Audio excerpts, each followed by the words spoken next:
સુરતમાં માસૂમોના મોતને લઈ તબીબી આલમમાં ચિંતાનો માહોલ છે। ત્યારે ઘોડદોડ રોડ પર એક 1.5 વર્ષની માસૂમ બાળા રમતી હતી ત્યારે તેના પર લોખંડની પ્લેટ પડી ગઈ હતી, જેથી બાળકીને નાક અને ગળાના ભાગે ઈજા પહોંચી હતી, જેથી તેણીને તાત્કાલિક સારવાર અર્થે સિવિલ હોસ્પિટલ લવાઈ હતી, જ્યાં તબીબોએ બાળકીને મૃત જાહેર કરતા પરિવાર શોકમાં ગરક થઈ ગયું હતું।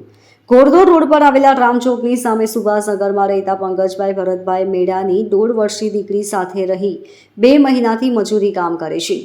વૈશાલી ઘર નજીક રમતી હતી, પિતા સામાન ભરતા હતા। આ દરમિયાન બાળકી પર લોખંડની પ્લેટ પડી ગઈ હતી, જેથી તેણીને ગળાના ભાગે તથા નાકના ભાગે ગંભીર ઈજા પહોંચી હતી, જેથી તાત્કાલિક સારવાર માટે પિતા પંકજભાઈ બાળકીને લઈ સિવિલ હોસ્પિટલ દોડી આવ્યા હતા। સિવિલ હોસ્પિટલમાં બાળકીને તપાસ કરીને ફરજ પરના તબીબોએ તેણીને મૃત જાહેર કરી હતી। બાદમાં મૃતદેહને પીએમ માટે મૂકવામાં આવ્યો હતો।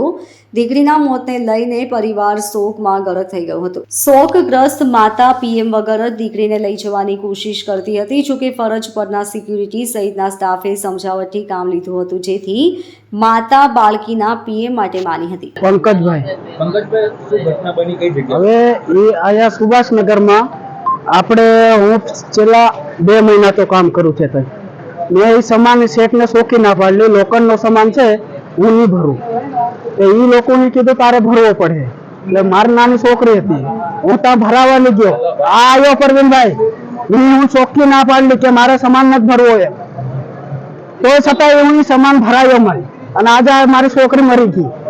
શું ઘટના બની છે સાહેબ? એ લોખંડની પ્લેટ આવે ને, એ રમતેલી લોખંડની પ્લેટ એના માથે પડી ગઈ। કેટલા વર્ષની બાકી? 1.5 વર્ષ થયો।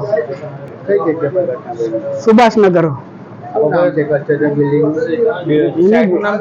સાહેબનું નામ એ સુભાષનગર જ ગણાય। કોન્ટ્રાક્ટરનું શું નામ છે? કોન્ટ્રાક્ટરનું કલ્પેશ સાહેબ।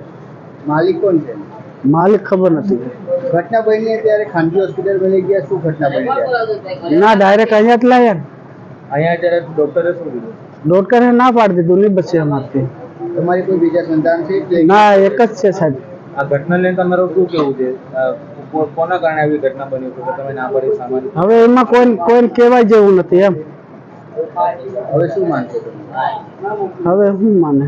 Bureau report LK star news, Surat.